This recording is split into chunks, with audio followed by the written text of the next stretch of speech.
One of the more shameful Canadian stories of the past decade, as we all know, is the anti-terrorism so-called laws that we've lived with.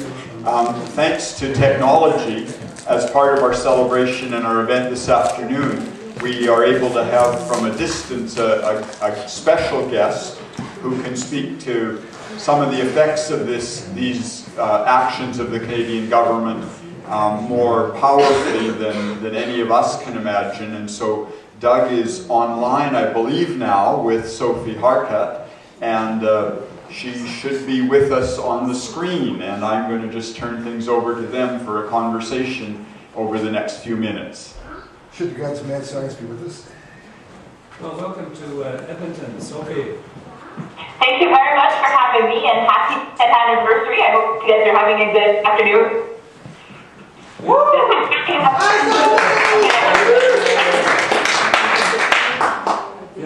only have 10 minutes. I have about a minute per year of injustice that I've been going through, because we're also going to be not celebrating, but marking our 10th anniversary next month on September the 10th, which is also International Human Rights Day. So I was arrested on December 10th, 2002, which is International Human Rights Day, on a security suit. So in jail, it spent 43 months without charge, without access to the evidence. Certificate for those that are not familiar. Excuse me, Sophie, we're having sound problems, so speak quite slowly, please. Okay. Perfect. For those who are not familiar with security certificate,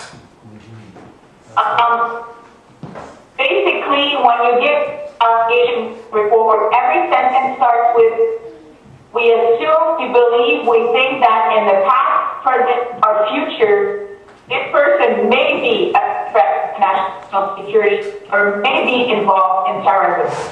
When the judge makes a decision on the case itself, they only need to have reasonable grounds to believe that that person could be involved in terrorism. That's the lowest standard of proof in a Canadian court.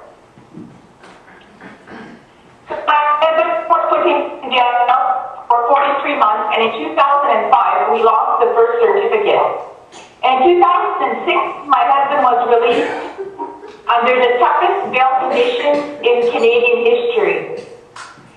He wears a GPS unit. He has to have 24-hour supervision. I have to watch him inside it.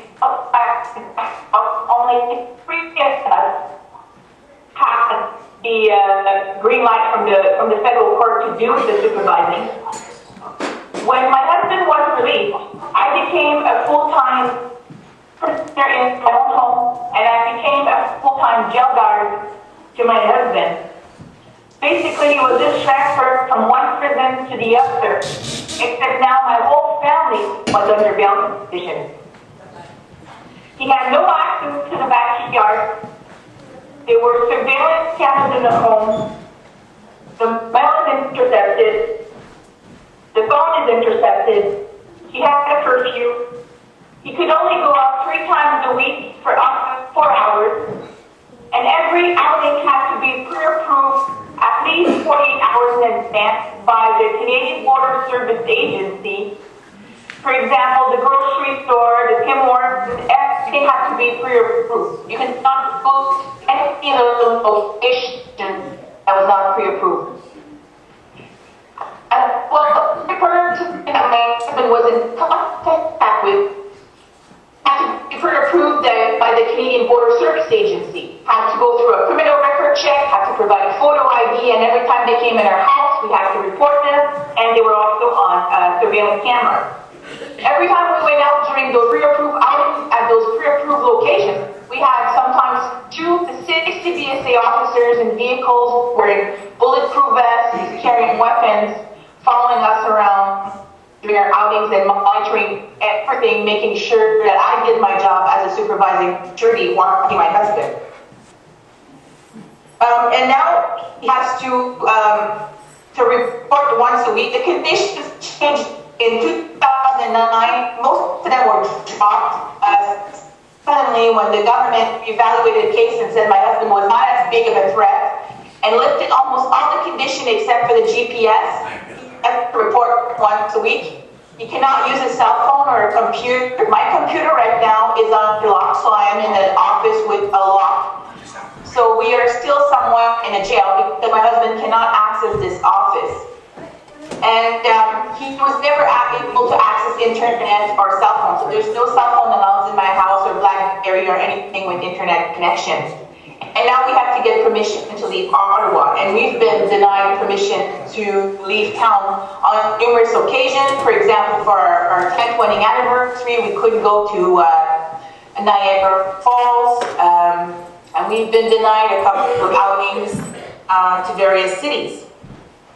In 2007, the Supreme Court took on the case and found that the certificate was unconstitutional because the evidence, the bulk of the evidence, is heard in secret. So what happened when the Supreme Court gave the government 1 year to redraft a new law, and the government took the full year and only made cosmetic changes to the law. What it is include the advocate, is a national security cleared lawyer who is there to represent the rights of the detainee, but cannot discuss the secret evidence with the public counsel or the detainee himself. In Great Britain, that process has been found unconstitutional, and we warned the Supreme Court back in 2007 that we would find ourselves back in front of the Supreme Court if they gave us special advocates, because the secrecy remains. The big problem with the special advocate process is that they do not have access to informants, and they do not have access to human sources. Our federal court judge denied permission for special advocate to cross-examine our informant, and in our case, it was crucial that that individual would stand trial to basically cross-examine proceedings where no one would see his face or know his name, but he failed unprotected.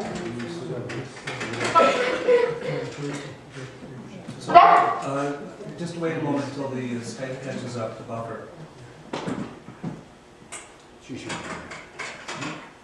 Okay, carry on. Was protected in proceedings, and that's why special advocates were put in place. In other hand, my husband to testify in open court, his testimony was stripped of the liar because based on what I see evidence which never had access to. When the government redrafted law, 5 minutes to the deadline. On a Friday at 4:55 p.m. for the government office closed. They delivered certificate to all 3 men. And my husband's certificate was addressed to the wrong detainee. There were only 5, and the certificate is addressed to the wrong detainee. Imagine the amount of mistakes that are in the back or in secret that we do not have access to. That have been freed and have one certificate. There's Adil Shaka from Morocco, now lives in Montreal, has the kids. Amor, also this certificate was quashed. He is from Syria in Toronto. Mohammed Majou, he's from Egypt and is from Toronto. And Mahmoud Jabala, a father of 6, who also is from Egypt, who lives in Toronto. He was arrested 3 times under certificate. The first certificate, he was re-arrested under nature of the old allegation, and he spent years in jail. Some of these men have 7 to 8 years in jail, most of their time in solitary confinement. My husband spent in solitary confinement, and this Majou almost passed away in prison. He contracted hepatitis C, and he went on a hunger strike to fight for his almost passed. away. But Jube and Jabal are under very severe bail conditions similar to my husband, and they in a 6 cell because at the time there were 5 Muslim men who had been arrested under security certificates. And they had not the same rights as federal prisoners. They were transferred there. They were promised education, healthcare, visitation rights, and the visitations were extremely difficult. We had to get approved to go there. And so that facility was basically closed in December of last year because the pressures in that facility was kept open for at least 2 years, empty. And it cost millions of dollars to build 3.5 exactly, and at least I think $2 million a year to run, and it ran open for 2 years without any detainees. When my husband lost his certificate in 2010, he had testified twice already, and he was called a liar from page 1 till the last page, again based on what was said in secret evidence. Some of you might be doubtful about the process, but it's important to remember that if you were in my husband's shoes and if you were detained without charge, without access to the evidence, you would probably do the same thing and fight for your right to have access to the evidence so everything is out in the open for all Canadians to see, for your public counsel to have access to that evidence, they can cross-examine it wrongfully. There is a criminal process in place that works really well for Canadians, and that's what we've been fighting for the past 10 years. We're asking the government to give us a fair and single file. We've belong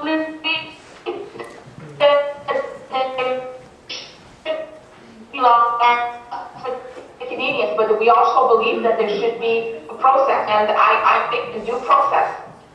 Why it is important to support a case like ours? Because ours should have been quashed a long time ago, and CISA should have dropped it a long time ago because of the errors that they committed along the way for the past 10 years.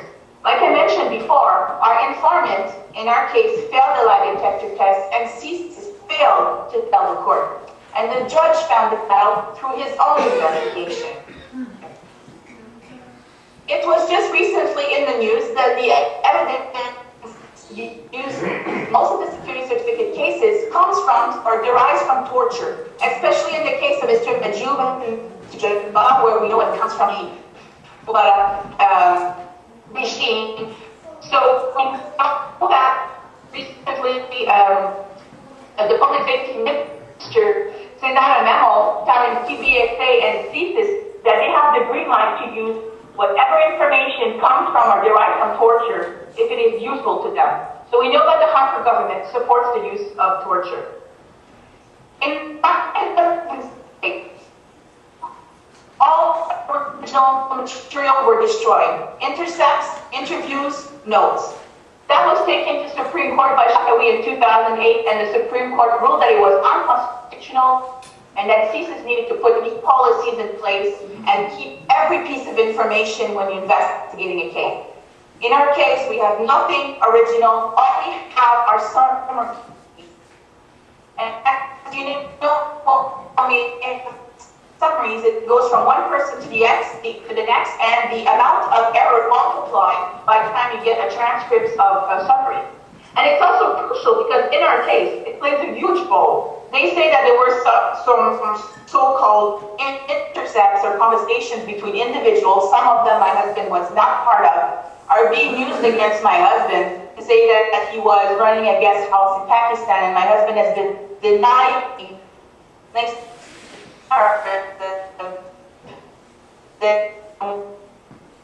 my husband has always denied links to any terrorist activity or any supporter or anything from the Bin Laden network. The last thing, the fourth thing that happened in our case is that while the phone was being monitored, CBSA and CSIS listened to all solicitor client calls. And so they had access to conversation between my husband and their public counsel, discuss strategy, and we feel that that is illegal, and that is the most privileged thing that there is between individuals. It's a private conversation between a lawyer and a detainee. Last week, in 2008, CBSA raided our home with 16 CBSA officers, 2 OPP, 2 RCMP, and 3 civic dogs, 1 for explosives, 1 for money, and 1 for drugs. And they searched for 5 hours, and when they arrived, I was in the shower. And he took me out of the shower, and we were in the middle of our house where they searched the entire house. They turned everything down. Let's not forget that while this search is taking place, our house since 2006 was under the most stringent bail conditions in Canadian history, with the surveillance camera, the GPS, the supervising surety, the mail that was open, the phone that was intercepted, and we were being followed by the CPSA during our outings. They basically knew exactly what we were doing every minute of this day. And they used that. They did that to us about a week prior to our scheduled second hearing to find so-called evidence on the eve of a trial. They took out boxes of material, anything in Arabic, has withdrawn my computer, which is under lock and key, my file that I organized that was first coming to tape, book I donated, my address book. My address book was not a problem when it was in my office, and I had it in my hand at one point to call a lawyer, and it became a piece of evidence when it was in the living room when they saw me with that. But when they cited my office, it was a problem. I mean, I could be talking to you for a very long time, and I know that I am very limited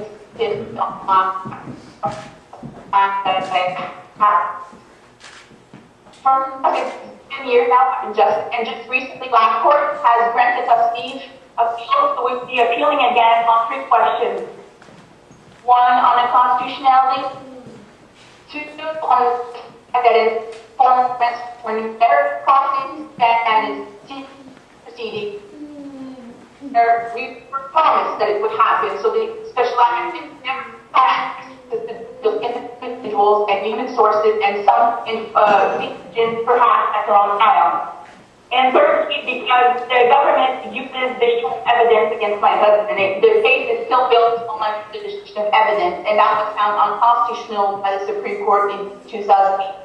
So we will be appealing on 3 issues, and we have a date, but it's very important to follow going on for the next few months. But this case is setting precedent in Canada. It will also have the other repeated law because the certificate only applies to non-status immigrants. It does not apply to Canadian citizens. But if you don't do something about it now, it might happen to someone you love, to someone you know. In my case, I am Canadian citizen, I'm born in Canada, but this certificate has turned my life upside down from one day to the next. We haven't had a normal life. We don't have employment. We haven't started having kids. Please, you're going to have years that was a privilege. My own home, having health issues, and my whole family is of this case. And our lives revolve around my husband's case, his mission, and his bail issues.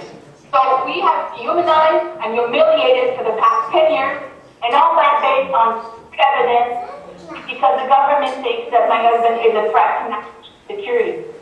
And it's a big point that you have concerns about the use of secret evidence in Canada. So this is a democracy where everything should be out in the open, and so the youth also the right to judge from the table. I've always said it's afraid to put out the evidence because want us to see it because it's probably work and do shape and from the table. Many of you probably how I hope that ECAWAR petition. We have 500 petitions. All the major unions across the street, many NDP MPs, the Green Party, have endorsed. We have Stephen Lucas has endorsed petition. We hope that your group will endorse. And every single member that from today will go on the computer and then our petition at you.harkat.com and Harkat is 18. So, And we also invite you to make any to help us continue our work. That you cases that invite the people as well local. Okay, anyone you invite will be more than happy to either Skype or to either go in person. Unfortunately, the Jews have the internet, but I was more than happy to share my story to other means. So this is pretty much my story for the past 10 years. I have tons that I could tell you about bail conditions, some really funny things. I might just leave you on one story. When the conditions were about to change, about a week prior to change conditions, my husband and I were in the mark by and while we are in the ship by there is a we are about 10 minutes from our house and we have the end of the outing with the prayer group is coming to an end in a minute. So when the cashier yelled at the Sophie Harkat, but the virtual side, we called the police and we were surrounded by the OPP and it's done. So we were stuck inside the building. So I panicked, so reaching the deadline, so I went to the police and I thought, my ID and my ability if he needs to.